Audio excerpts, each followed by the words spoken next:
வணக்கமுங்க. எல்லோரும் எப்படி இருக்கீங்க? நான் நல்லா இருக்கேங்க. நீங்களும் நல்லா இருப்பீங்க. சரி, இன்னைக்கு கதைக்குள்ள போயிரலாம். ஒரு காலத்தில மலைகள் மற்றும் வளைந்த நீரோடைகளுக்கு இடையில் அமைந்துள்ள ஒரு அமைதியான கிராமத்தில் பென்னி என்ற கடினமான கழுதை வாழ்ந்து வந்தது.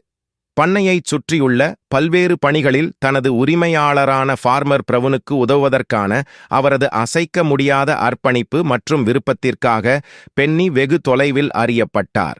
ஒரு சன்னி காலையில் பென்னி மகிழ்ச்சியுடன் வயல்களை ஊழுது கொண்டிருந்தபோது குறும்புக்கார பண்ணை விலங்குகள் அவரை பற்றி கிசுகிசுப்பதைக் கேட்டான்.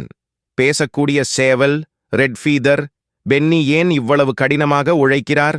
அவர் நம்மைப் போல விளையாடுவது மற்றும் சோம்பேறியாக விளையாடுவது. விஸ்கர்டெயில் என்ற தந்திரமான பூனை மேலும் கூறியது, உண்மையில் வாழ்க்கை என்பது வயல்களில் உழைத்துச் செலவழிக்கப்படுவதற்கு அல்ல என்பதை பென்னி உணர்ந்ததாகத் தெரியவில்லை. சற்று